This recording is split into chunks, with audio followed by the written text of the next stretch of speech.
समय तब से ही उल्टा हो गया जब से उसने ईरान पर हाथ डाला। हमने डोनाल्ड ट्रंप का डाउनफॉल ऐसा कुछ देखा कि अब पॉप भी पूरी तरह से मैदान जंग में आ गए हैं और डोनाल्ड ट्रंप को अब डायरेक्ट हिट कर दिया है। Clean bowled. पॉप को धमकाने की कोशिश की गई, वो तमाम चीजें आपको पता है। डोनाल्ड ट्रंप को अपने आप को भगवान दिखाना, गॉड दिखाना महंगा पड़ा। दुनिया में जो ट्रंप का साथ दे रहा था वो भी ट्रंप के खिलाफ हो गया। यहां पर हीरो बनकर निकल के आए मोदी और कह दिया कि हम तो डोनाल्ड ट्रंप हमारा भाई है, माय डियर फ्रेंड। देखिए, जहां क्या कहूं, जलीलों की कमी थोड़ी है, जलीलों की टोली में जलील होंगे। पॉप ने क्या कहा वो समझिए, वो सबसे बड़ा हमला है मेरे दोस्तों। पॉप ने डोनाल्ड ट्रंप को जवाब देते हुए कहा कि ईसा मसीह ने हमसे कहा था, धन्य है वो लोग जो शांति स्थापित करते हैं। कमाल के वो लोग हैं जो शांति स्थापित करते हैं, लेकिन उन लोगों पे लानत है जो अपने सैन्य, आर्थिक और राजनीतिक लाभ के लिए ईश्वर के नाम पर धर्म का गलत इस्तेमाल करते हैं और पवित्रता के अंधकार को गंदगी में ढकेलते हैं। युद्ध के आका, मास्टर ऑफ वॉर, यह ना जानने का ढोंग करते हैं कि विनाश करने में केवल 1 सेकंड लगता है, लेकिन उसे बसाने में, बनाने में पूरा जीवन कम पड़ जाता है। वो इस सच्चाई से आंखें मूंद लेते हैं कि अरबों डॉलर मारने और तबाही पर मचाने के लिए वो नंगे हो चुके हैं, जबकि इलाज, शिक्षा और सुधार के लिए वो काम नहीं कर रहे। मुट्ठी भर तानाशाहों द्वारा दुनिया को उजाड़ा जा रहा है। आपको ये सुनने में लग रहा होगा कि डोनाल्ड ट्रंप का एक बेस्ट फ्रेंड है, माय डियर बेस्ट फ्रेंड, ये उसको बोला गया है, फिट तो उस पे भी हो रहा है, लेकिन बोला गया डोनाल्ड ट्रंप को है। डोनाल्ड ट्रंप ने सोचा कि व्हाइट हाउस जब पॉप को धमकाएगा, चर्च को नीचे झुकाएगा, तो वो हो जाएगा, मान जाएगा चर्च, डर जाएगा चर्च, लेकिन ऐसा होता नजर नहीं आ रहा है। जनता सड़कों पर, ईसाई समुदाय सड़कों पर आ चुका है और खुद जब पॉप सामने से डोनाल्ड ट्रंप को जवाब दे रहे हो तो सोचिए ट्रंप का समय कितना बुरा होगा। ब्राजील के राष्ट्रपति का भी बयान आया।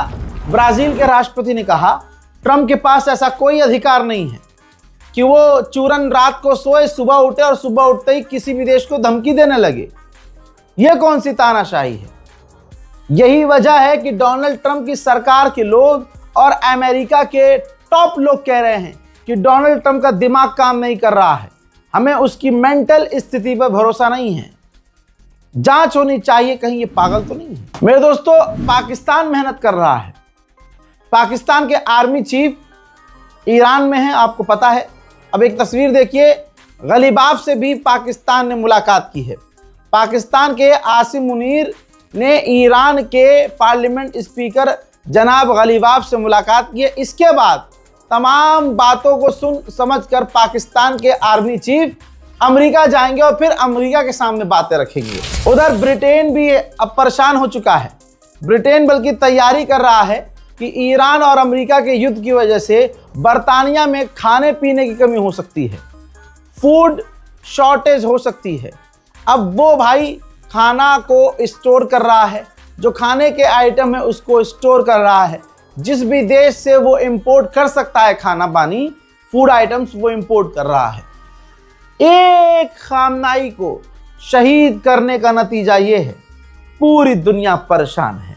ईरान ने यही तो कहा था, हमारी रेड लाइन खामनाई है, सुप्रीम लीडर है, हाथ न लगाना, दोनों हाथ उखाड़ देंगे। आज पूरे अमेरिका को ईरान ने उखाड़ फेंका है। आप सोचिए, अंधभक्तों के लिए, अंजना ओम मोदी के लिए, गोदी मीडिया के लिए कितना बुरा समय है। इन सबने मिलकर डोनाल्ड ट्रंप को चमकाया था, इस चक्कर में कि इसको चमकाने के चक्कर में मोदी चमक जाएगा हमारा। गोदी मीडिया की ये लाइन हुआ करती थी कि जब डोनाल्ड ट्रंप और मोदी स्टेज पर आते हैं तो बिजली कड़कती है। इसके बाद वो बिजली कड़की, लेकिन इनके पिछवाड़ों में कड़की जब डोनाल्ड ट्रंप ने हमारे भारत के प्रधानमंत्री को जलील किया। लेकिन अगले आदमी को फील ही नहीं हो रहा, तो हम क्या करें? अगले आदमी को फील ही नहीं हो रहा तो हम क्या करें। आज वही गोदी मीडिया जो इजराइल अमेरिका को सपोर्ट कर रहा था इस जंग में, ईरान को कमजोर दिखा रहा था, मैंने आपसे उसी वक्त कहा था इंशाल्लाह देखेंगे आप, इन तमाम पत्रकारों की टोन भी चेंज होंगी, औकात में भी आएंगे, इनके चेहरों पर हवाइयां उड़ेंगी और अपने इसी गंदे मुंह से ईरान की ये तारीफ भी करेंगे। अब वो धीरे चीजें सुनाई दे रही होंगी आपको, है ना। मेरे दोस्तों, अब अमेरिका के ये हैं पूर्व विदेश मंत्री, सेक्रेटरी। इन्होंने अमेरिकी मीडिया पर खुल्लम खुल्ला कहा है डोनाल्ड ट्रंप को कि ट्रंप तुम इसको रिजॉल्व नहीं कर सकते, ये जो जंग छेड़ी है तुमने, इसको तुम खत्म नहीं कर सकते, ताकत के दम पे तो बिल्कुल नहीं, तुम्हें बातचीत की टेबल पर आना होगा, ईरान किसी भी हालत में नहीं झुकेगा। सोचिए, अमेरिका का पूर्व मिनिस्टर कह रहा है कि ईरान झुकेगा नहीं, ईरान को तो छोड़ दो भाई। ईरान का दुश्मन कह रहा है कि ईरान नहीं झुकेगा, डोनाल्ड ट्रंप तुम्हें टेबल पे आना होगा और टेबल पर आकर इस बातचीत के जरिए डील करनी है। ईरान के कमांडर एंड चीफ ने कहा है, जो रजा गराफी ने कल रात कह दिया था। ईरान के कमांडर एंड चीफ ने कहा कि दुश्मन कहता है कि हमने दुश्मन के, ईरान के सारे जहाजों को नष्ट कर दिया है, एयरफोर्स और नेवी को तबाह कर दिया है, लेकिन जब पाकिस्तान की डेलीगेशन कल ईरान आई तो हमने अपने एयरफोर्स के जरिए, फाइटर जेट के जरिए उनको एस्कॉर्ट किया। ये रजा गराफी आपको दिखा और बता चुका है कल रात। मेरे दोस्तों, चाइना ने सिक्योरिटी को लेकर ईरान का साथ दिया, कहा स्ट्रेट ऑफ हॉर्मूज जो अमेरिका ने बंद किया है ये गैर कानूनी, इसे खोलना चाहिए। स्ट्रेट ऑफ हॉर्मूज ईरान का है, ईरान का अधिकार है और ईरान को ही कंट्रोल करना चाहिए। मेरे दोस्तों, ईरान को हर जगह जीत हासिल हो रही है अल्हम्दुलिल्लाह। फर्टिलाइजर्स इतने कम पड़ चुके हैं कि अब उनके दाम बढ़ रहे हैं। ईरान ने जो जो कहा था वो हो रहा है। ऑस्ट्रेलिया की गवर्नमेंट ने ऐलान कर दिया है, जिस चीज से हम दो चार हो रहे थे उससे बचने के लिए हमने 100 मिलियन लीटर डीजल पेट्रोल ईंधन सिक्योर कर लिया है। आप समझ सकते हैं कि ऑस्ट्रेलिया की हवा ईरान की जंग से कितनी टाइट थी दोस्तों। उधर ईरानियन ऑफिशियल एंड कमांडर्स ने कंफर्म किया है कि हमने, यानी ईरान ने ड्रोन प्रोडक्शन काफी भारी मात्रा में बढ़ा दिया है।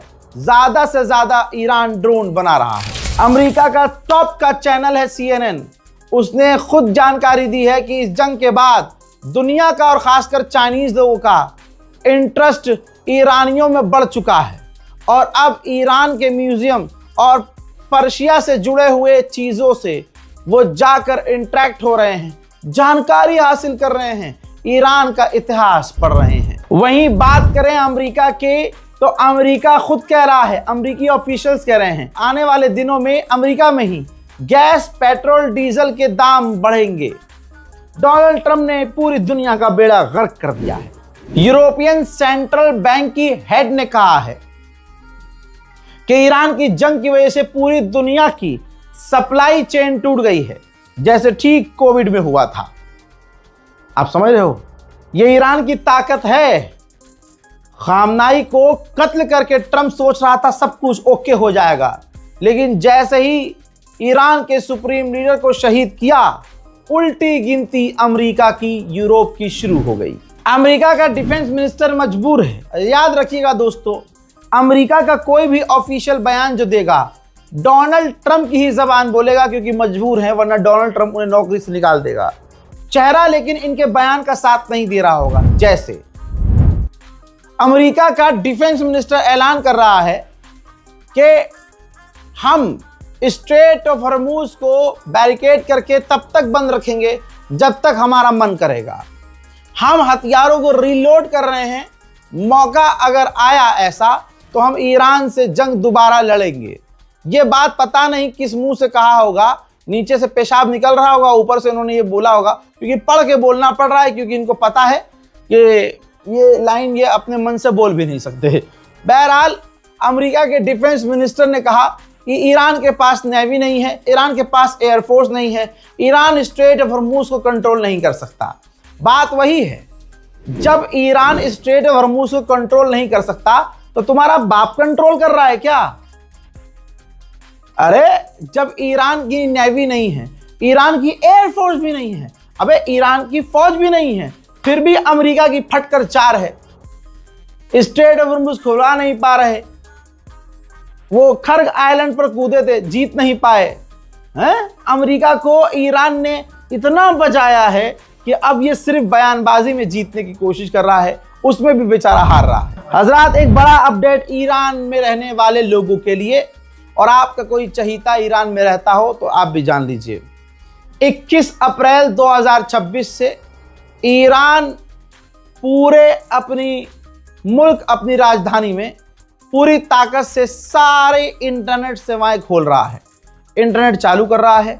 और उसी दिन से 26 अप्रैल से ही तमाम स्कूल को ऑनलाइन कर रहा है। जो अभी तक स्कूल कॉलेजेस बंद थे, ऑफलाइन तो नहीं, लेकिन वो ऑनलाइन कर रहा है। घर बैठे बैठे अब पढ़ाई शुरू हो जाएगी। उधर ईरान ने दिखाया है, ये देखिए, ईरान के टैंकरों ने अमेरिका के बैरिकेडिंग को तोड़ते हुए पर्शियन गल्फ में एंट्री की है और अमेरिका मुंह पिटाता रह गया। ईरान के राष्ट्रपति पेजेश्कियान ने चीन का शुक्रिया अदा किया है और कहा है कि जिस तरह से चाइना ने हमारी मदद की और कर रहा है, हम आगे चाइना से रिश्ते और मजबूत और बेहतर करेंगे। वहीं ईरान के अंदर आतंकी हमले जारी हैं। एक टेरर अटैक में 3 ईरान के पुलिस अफसर मारे गए हैं। इजराइल की सख्ती समझिए। इजराइल ने अपने एयरपोर्ट के स्टाफ को नौकरी से सिर्फ इसलिए निकाल दिया कि अमेरिका से जो एयरक्राफ्ट हथियार लेकर इजराइल उतरा था, उस व्यक्ति ने व्हाट्सएप पर फोटो खींच के किसी को भेज दिया था। ईरान को भी नहीं भेजा था, बस क्लिक करके अपने दोस्त यार को भेज दिया था। इजराइल ने उसे नौकरी से निकाल दिया। उधर ईरान ने भी 4 लोगों को गिरफ्तार किया जिनके खिलाफ सबूत मिले हैं कि वो मूसाद के लिए जासूसी कर रहे थे। वर्ल्ड बैंक ने यहां तक कह दिया है कि ईरान की जंग की वजह से मिलियंस ऑफ लोग भूख की तरफ जा सकते हैं। सारी दुनिया में खाने पीने की कमी हो रही है, किसान किसानी नहीं कर पा रहा है, आने वाला समय बुरा है। मेरे दोस्तों, चाइना के अखबार भी खेल रहे हैं। लिख रहा है चाइना का अखबार कि अमेरिका रिपीट करता है जो वो डिजर्व करता है, यानी वॉर, हेट और शोर शराबा, दंगा फसाद, वो यही सब डिजर्व करता है और यही सब बोता है और वापस उसे यही सब मिलता है। ताजिकिस्तान में जो ईरान की एम्बेसी है वो भी खेल रही है भाई। पूरी दुनिया में देखिए अमेरिका किस तरह से जलील हो रहा है। लिखते हैं Iran embassy Tajikistan, speaking without thinking, यानी बिना सोचे बोलने वाला ये जानवर, नो सिग्नल। मेरे दोस्तों, फ्रांस के राष्ट्रपति इमैनुअल मैक्रोन, देखिए मुस्लिम सपोर्टर नहीं है लेकिन वो हक बोल देता है। जैसे इजराइल जो गलत कर रहा है बोल देता है। यह बात नेतन्याहू को बहुत चुभती है और मूसाद एक्टिव हो गया है। मैं पहले ही फ्रांस को कह देना चाहता हूं कि फ्रांस के राष्ट्रपति इमैनुअल मैक्रोन अलर्ट रहने चाहिए, क्योंकि मूसाद CIA आपके पीछे पड़ चुकी है। रिपोर्ट यह है कि अब इजराइल ने अपनी औकात दिखाते हुए, जैसा वो हमेशा करता है, क्योंकि इमैनुअल मैक्रोन तो नेतन्याहू के खिलाफ, इजराइल के खिलाफ बयान दे रहे हैं, ऐसे में इमैनुअल मैक्रोन के विपक्ष की पार्टी की महिला नेता से, ये महिला नेता है, इनसे, विपक्ष की पार्टी से इजराइल के मिनिस्टर ने मुलाकात की है उनके घर जाकर। समझ रहे हो आप किस तरह से अमेरिका और इजराइल विपक्ष की पार्टी को सपोर्ट करके सरकार गिराते हैं, सरकार को कमजोर करते हैं, मुल्क को अपने कंट्रोल में करते हैं। लीजिए, अब इसी जंग के दौरान जब जर्मनी नहीं कूदा, ट्रंप का साथ नहीं दिया, लेकिन पीछे से वो पूरा साथ इजराइल का दे रहा था। $7.8 मिलियन के हथियार जर्मनी ने इस जंग के दौरान इजराइल को बेचे। उधर लेबनान पर इजराइल के हमले जारी हैं, जहां अमेरिका में ये बात हो गई, वो बात हो गई, ये डील कर लेंगे, वो अभी भी हमले लेबनान पर इजराइल के जारी हैं। देखिए,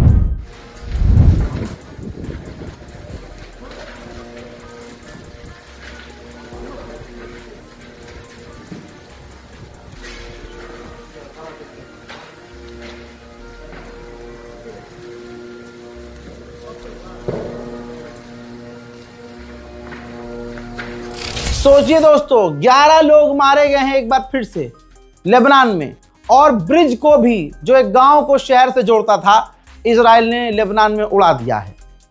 सारे अरब खामोश हैं, ईरान अटका हुआ है।